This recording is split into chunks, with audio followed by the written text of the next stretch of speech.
우리가 이 땅에 살지만 저 하늘나라를 늘 바라보고 살아가고 있다는 것을 결코 잊지 아니하고 소망을 하늘에 두고 사는 여러분 모두가 되시기를 주님의 이름으로 축복합니다.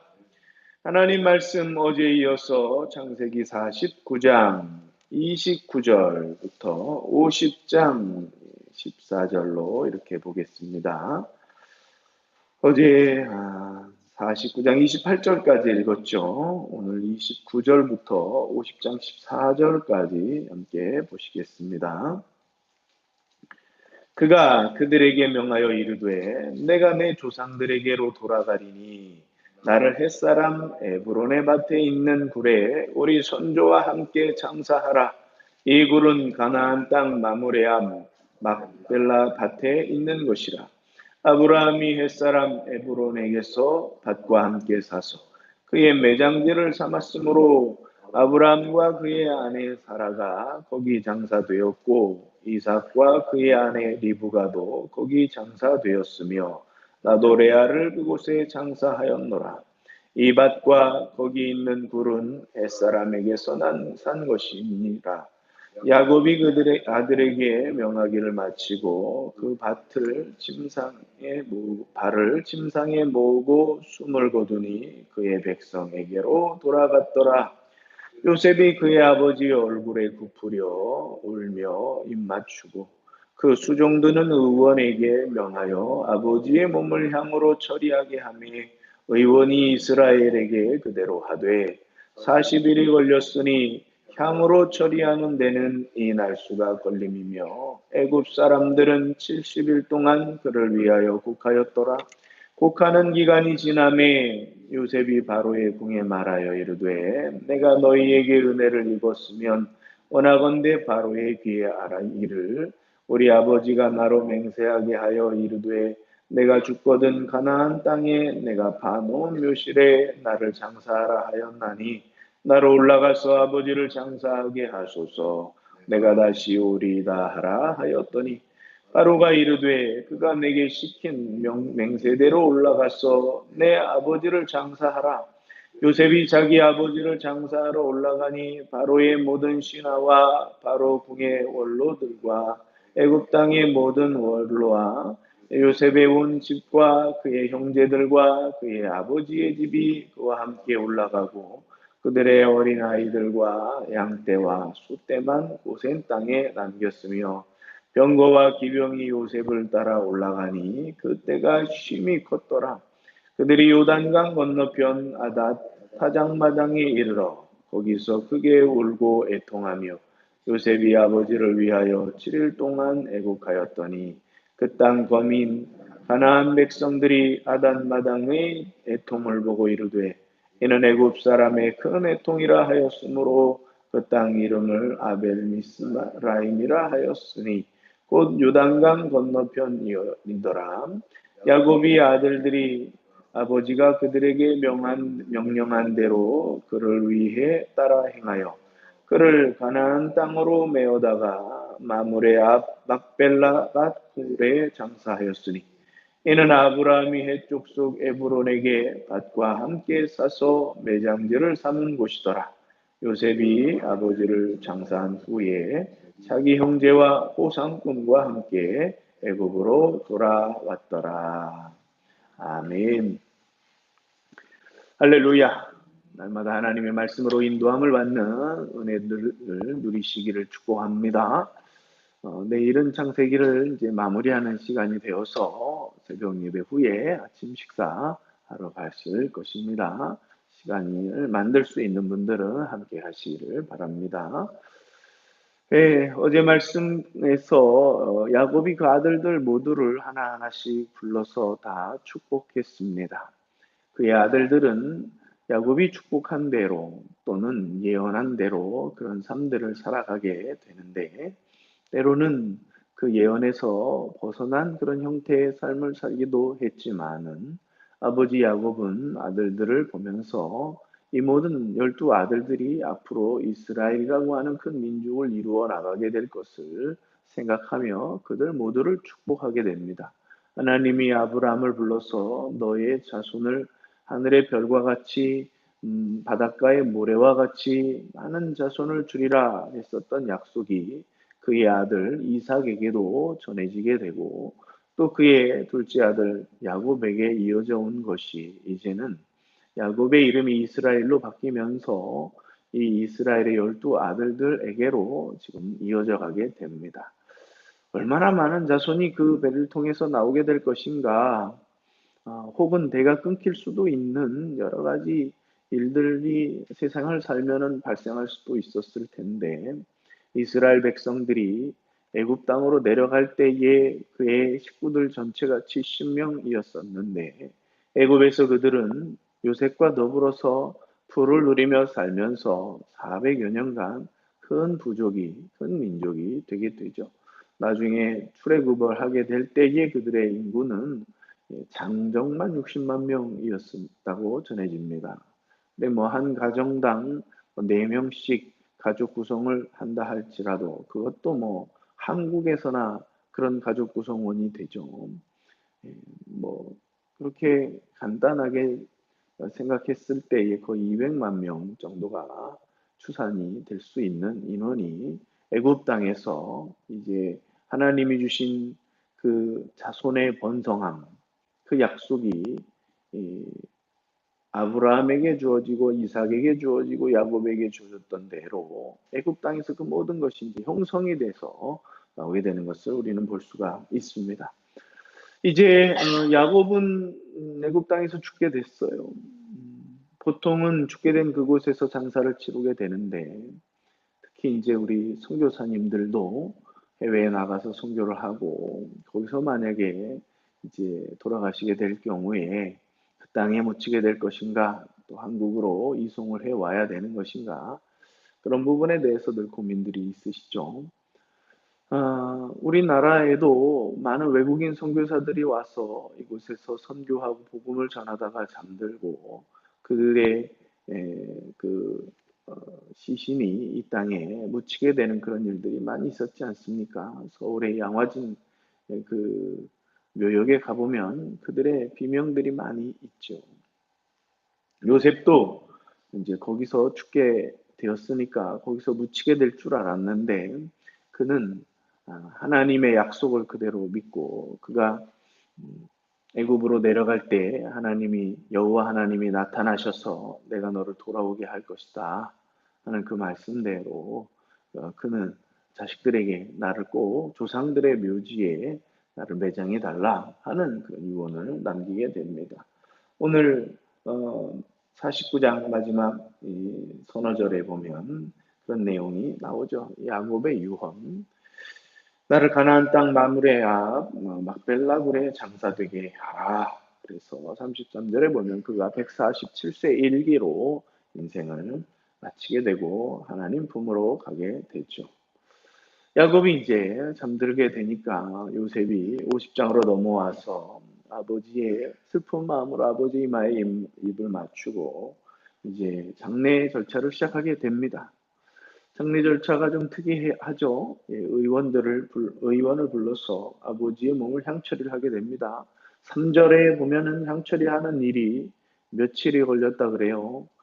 40일이라고 하는 긴 시간이 걸렸습니다. 그리고 그를 애도하는 기간도 2달이 넘게 70일, 40일을 포함한 70일이겠죠.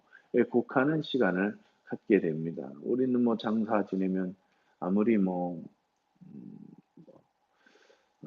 길게 해도 3일장, 5일장 뭐 이렇게 될 텐데 70일 장례를 치르는 것을 볼 수 있죠. 요셉은 이제 70일이 끝나니까 바로 왕을 찾아가서 내 아버지의 유언대로 아버지를 이 땅에 매장할 것이 아니라 고향 땅에 매장하고 오고 싶다고 그 유언을 들어드리고 싶다고 얘기하죠.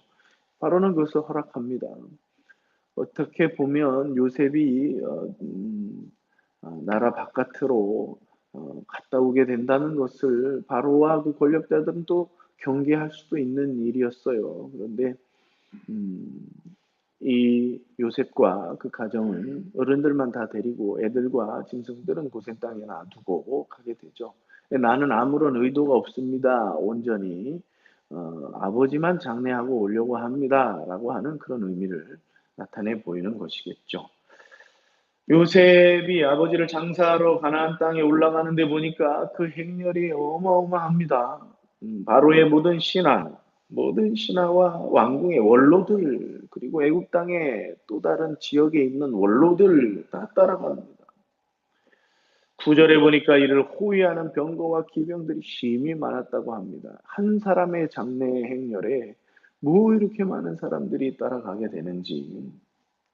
그래서 가나안 사람들이 보니까 애굽에 어마어마한, 마치 군대가 원정 나가듯이 어마어마한 사람들이 이 가나안 땅에 들어와서 거기서 장례를 하는 그런 모습이 비춰지게 된 것이죠. 그래서 애굽에 큰 사람이 죽은 모양이다. 애굽에 큰 애통이 있나 보다. 이렇게 아주 가나안 땅이 떠들썩하게 장례를 치르게 됩니다.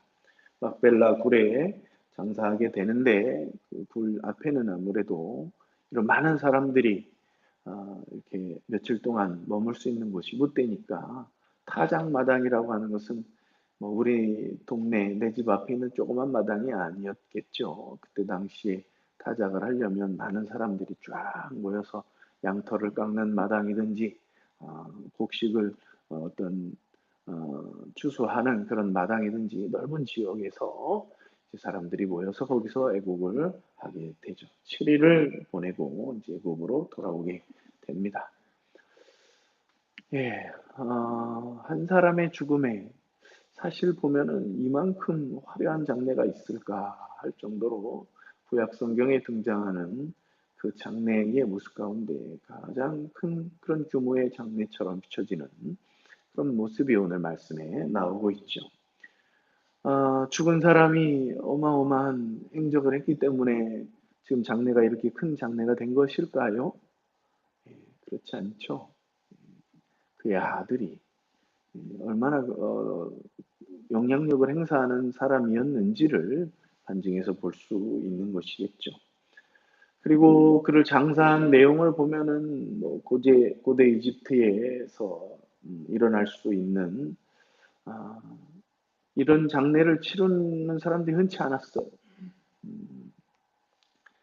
장래에 사람이 죽으면 의사가 동원이 돼서 그 사체를 특수한 그런 향품 처리를 하게 되는데 사체의 그 뇌와 또 장기를 적출하고 거기에 강력한 방부제를 넣고 값비싼 그런 향품들을 채우게 되는데 다 부패를 방지하기 위한 것이죠. 그래서 그 또 시신을 특수한 액체에다가 한동안 담가 둔다고 합니다. 그리고 이제 꺼내서 세마포로 잘 싸서 전신을 다 감아갖고 완성을 하게 됩니다. 보통 이 과정이 이제 한 70일 정도가 걸렸던 것이죠. 이런 장례를 치를 수 있는 경우는 아주 막대한 비용이 들기 때문에 아주 애굽에서 뭐큰 부자가 아니거나 아니면은 권력층 중에서도 고위층들이나 이런 장례를 치를 수 있었다는 것입니다. 근데 뭐 아무리 값비싼 장례를 치른다 할지라도 뭐 장례를 값비싸게 해서 영생을 얻을 수 있는 건 아니지 않습니까? 또 하나는 요셉의 그 행렬. 요셉이 거기 애굽에서 상당 시간을 나와 있게 되는데 이를 바로 왕이 허락을 하게 되는 것을 볼 수 있죠. 어떻게 보면은 많은 군대를 데리고 항명을 하듯이 애굽에서 갈라져 나가서 다른 나라를 만들려고 하는 것이 아닌가라는 오해도 충분히 살 수 있는데 바로 왕이 바로 허락해 주는 것을 볼 수 있는데요. 그만큼 요셉의 신망이 두터웠다고 우리는 짐작해 볼 수가 있고요. 또 많은 대소신료들이 마치 왕의 부친이 죽은 것처럼 그런 행렬을 따라서 장례식에 참여하는 것을 볼 수 있습니다. 그만큼 요셉의 권력이 컸다는 것이죠. 그런데 뭐 권력이 큰 것도 또 시간이 지나면 아무것도 아니에요. 결국은 오랜 시간이 걸리고 요셉을 모르는 바로의 그 애굽의 왕들이 다시 생겨지게 되고 그러면서 결국 이 이스라엘 민족, 히브리 민족이라고 하죠. 히브리 민족 어떻게 됩니까? 그들에게 노동력이 될 뿐이에요. 그래서 나중에 노예와 같이 벽돌 굽는 일로 얼마나 핍박을 받고 박해를 받게 됩니까? 아무리 화려한 권력이라도요, 그것이 400년이라고 하는 시간 지날 때에는 아무것도 아닌 거예요. 우리가 세상을 의지하며 살아갈 때에도 힘을 의지하게 되는데, 우리의 삶을 풍요롭게 하는 거, 그리고 영원토록 우리의 후손들이 이 땅에서 복을 누리고 사는 것, 그것은 권력이 주는 것이 아닙니다. 할렐루야. 우리는 그 두 가지를 깊이 묵상하면서 기도하는 이 아침이 되셨으면 좋겠습니다. 뭐예요? 첫 번째는 아무리 화려한 장례식, 비싼 장례식도 영생을 줄 수 없는 것입니다. 영생은 어디로부터 옵니까? 하나님으로부터 오는 거예요. 그들이 애굽 사람들이 영원한 생명을 그 영혼이 다시 돌아올 수 있다라고 하는 그런 바램과 소망을 가지고 그런 향품 처리를 해서 미라를 만들어서 장례를 하지만은 그 영혼이 돌아옵니까? 오직 하나님 앞에서만 구원의 반열이 이룰 수가 있고 구원이 있다는 것을 믿으시길 축복합니다. 또 하나는요, 아무리 세상의 권력이 화려해도 그것이 영원하지 않아요. 그것을 의지하지, 세상의 힘을 의지하지 마시고 하나님만을 의지할 수 있는 여러분 모두가 되시길 바랍니다. 작게도 크게도 다 그래요. 힘을 의지하는 것이 아니에요. 권력이라고 하는 것도 잠깐 주어졌다가 또 다른 권력이 생기면은 그것을 빼앗길 수밖에 없는 것이 권력 아닙니까? 그래서 그런 것에 마음을 빼앗길 것이 아니라 진정한 하나님에 대한 그 위대하심을 깨닫고 느끼고 찬양하고 의지하며 살아갈 수 있는 여러분 모두가 되시기를 주님의 이름으로 축복합니다.